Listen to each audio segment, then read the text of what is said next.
Welcome to r/EntitledParents. In today's stories, an Eeehm defending her bullying EK, a mum getting destroyed by KFC, an Eeehm Disney thief, and an Eeehm claiming Grandpa Groped her.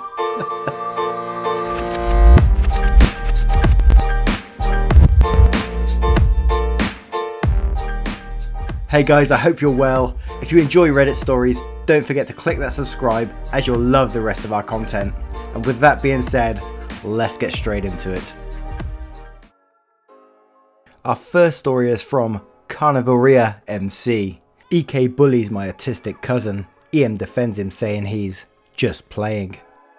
I'm not on mobile at this very moment I am writing, so call me out for any mistakes.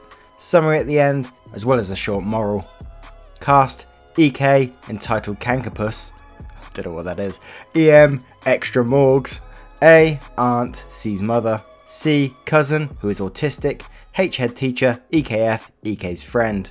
Side note, my father, C's uncle, told me this story, so the dialogue is not parallel to the actual thing. Story: so like I said, my cousin is autistic, but it isn't severe, so she doesn't need to go to a specific school. She's doing well at this inclusive primary school right up until about 2 months ago. I'm typing this on the 8th of July 2019.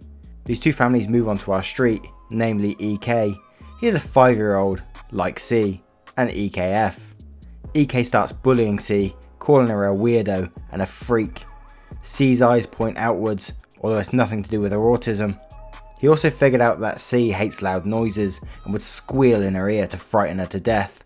I absolutely love C and care for her as much as I can, so this really angered me to hear about EK. Luckily, A caught the news and reported EK to the head teacher. A was horrified by EK's behaviour and said that he ought to be taught a lesson, so H called EK's mother, cue Eeehm. Prepare for the dialogue overflow.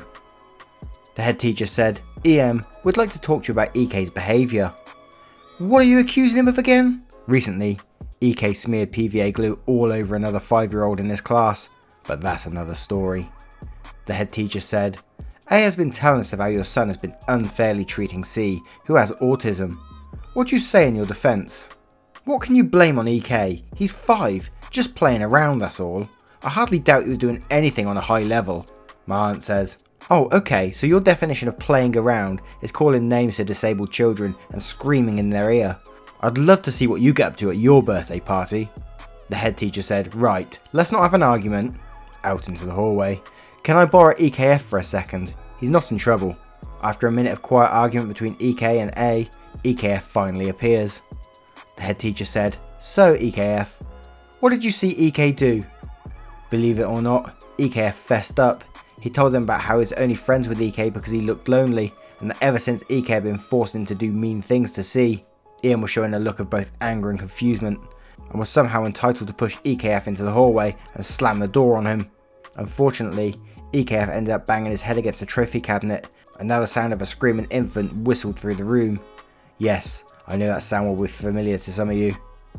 With Eeehm sent out of the room, H had a talk with A and agreed on suspending EK until he had learnt his lesson. What was very unfortunate was that C had to take the week off school after being traumatised by EK's behaviour. A thanked me for being with C every step of the way, but seriously, who can I thank but EKF for revealing the truth against EK? Summary: my autistic cousin is bullied by EK. Eeehm doesn't give 2 Fs, ended up injuring EKF for telling the ugly truth around EK.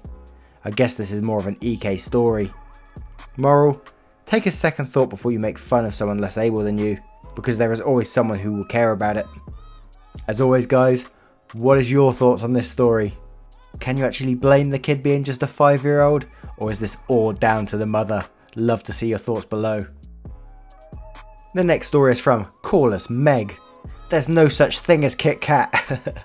So this is another story of my mother, Karen, an entitled parent. This story happened a few years ago, so I can't remember exactly what was said. The cast: my Eeehm, my entitled mother, me, mega embarrassed, CA, cashier at KFC. It was the end of a school day, and I asked my mother if we would go to KFC. She agreed, and off we went. I always order the Streetwise 3 and an Oreo Crusher, but this time it wasn't the case. It had been a while since we had a KFC, and unbeknown to us, the menu had changed. When we pulled up to the cashier window, this was the conversation. The cashier said, "Welcome to KFC, can I have your order?" From the start the cashier was mumbling and looked a bit uninterested. My mum said, "Yes, we'd like a Streetwise 3 for her, drumsticks only, and an Oreo crusher." She replied, "Did you mean a Kit Kat crusher?" My mother looked baffled. "No, I want an Oreo crusher." "Madam, we don't serve Oreo crushers anymore, only Kit Kat." "No, I said I want an Oreo crusher. Every time we've been here before, we got an Oreo crusher." "I'm sorry, Mum, our menu changed and now we serve Kit Kat crushers. Do you want that?" "No, I said I want an Oreo crusher. There is no such thing as a Kit Kat crusher. Give us an Oreo crusher or give us nothing at all." During this entire exchange, I was sitting in the passenger seat like a deer caught in headlights. I kept tugging on my mum's sleeve, trying to calm her down and tell her that the Kit Kat crusher was fine with me. But nope, we left that day without any food. When we arrived home, my mother googled the KFC menu and was quite embarrassed to find out that they had indeed changed the Oreo crusher to Kit Kat. We went back the next week and it was the same cashier.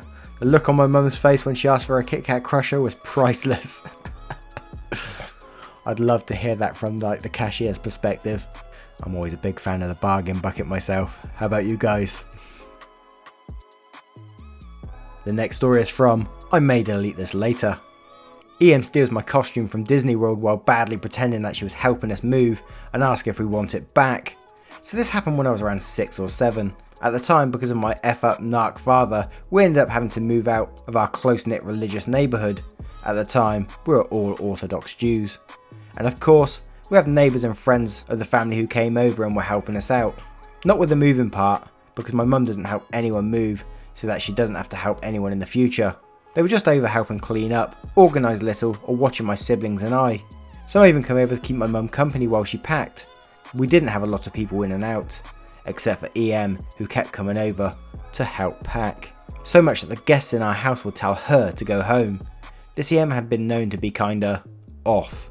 We know she liked a lot of our stuff, especially mine, and was constantly trying to one-up us by using her own spawns, who became really nice people by the way. At this point, no one is sure as to why she wants to help so bad, even though my mother told her that no one gets to help her pack. But, in order to maybe lessen Eeehm's visit, my mum let her in for some coffee and to help move a couple of boxes. Eeehm goes straight for our basement and demands that we open the already taped up boxes so that she can make sure that they're packed right. My mum very obviously tells her no and leaves to go upstairs for something. Eeehm comes up from the basement and suddenly leaves. My mum goes back to the basement and finds that she'd ripped open the boxes anyway. They were filled with Halloween costumes, some of them taken out and laid on top of things. My mother didn't see anything stolen, and because we were running out of time to move, she retapes the boxes and goes on with the rest of her to-do list. No one thought she would steal, because that's against Jewish law, and everyone is cutthroat Orthodox. We knew she was weird, so we thought that she just wanted to look at our crap. After we move and unpack everything, my mum finds out there was only one costume missing. It was mine, a Minnie Mouse costume dress my mother bought me from Disney World while in the park when I was 4. Has a lot of sentimental value to her and I have fond memories of it. Eeehm actually called us after we moved states to tell us that she took it and gave it to her daughter. My mum said, "So you kept coming over to steal from me?" She said, "Do you want it back or?" We never got it back. I've got a feeling there's got to be some sort of mental issue there to phone up afterwards and not always say, "Do you want it back or what?" Would you have demanded that dress back from that crazy person? She'd have probably insisted on coming round to deliver it herself as well. The next story is from Vangle DK. Eeehm sues my grandparents for a physically impossible situation. This happened when I was a kid, so I wasn't told about the lawsuit until I was older. However, I remember the brat-ass kids in Eeehm. My grandparents and I had season tickets to our local hockey team for years. We sat in the same seats with many families who also had season tickets. The seats behind us went through several season ticket holders over the years. One season, the Beverly Hillbillies sat behind us. There was 2 EKs who would run around the section just screaming. Mind you, we sat behind the goal and there was no protective net above the glass. Running around during play was not just rude, but dangerous because of the pucks that frequently went above the glass. They would kick the seats and sometimes our heads. They would get massive pops and spill them half the time. Eeehm didn't pay any attention to her monsters and also had little regard to our personal space. Now the scene is set. After her kids have kicked our seats one too many times that night, my papa snapped and asked her to control her kids. Eeehm replied, "Don't tell me how to parent, they aren't hurting anyone, crotchety old man." Papa said, "Really? Because they kicked my wife and granddaughter's head several times this season. They've also spilled pop on my granddaughter's coat. This isn't a playground. They're just being kids. You can just ignore them." We brushed it off because the kids stopped for a while. Papa was a pretty big guy with a harsh voice. Eeehm stood up and began to fiddle with her coat. She ended up wrapping Papa in her coat because it was a long coat. She stood right above him instead of standing above the empty seat next to him. Papa pushed the coat off him and Eeehm lost her crap. "You just groped me! He touched my breast! Throw him out!" My papa said, "Ah, bullcrap."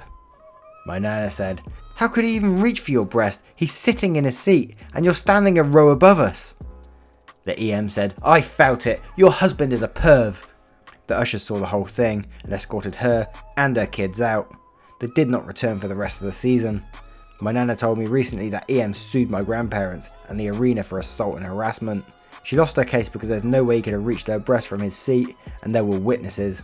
I hate when people like this lie about assault because it takes away from all the people who actually have been assaulted. Shake my head.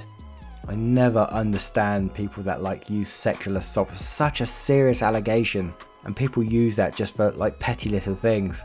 What would you do if you was that grandpa and you was in that situation? How would you react to that accusation? I don't know, I think I might clam up because that's a really bad allegation, and although you just want to punch her, I guess. As always guys, thank you very much for watching today, it's really appreciated. And if you want some more of this spicy content, wait till the end of the video and there'll be 2 more waiting for you right there. Much love guys, take care now, goodbye.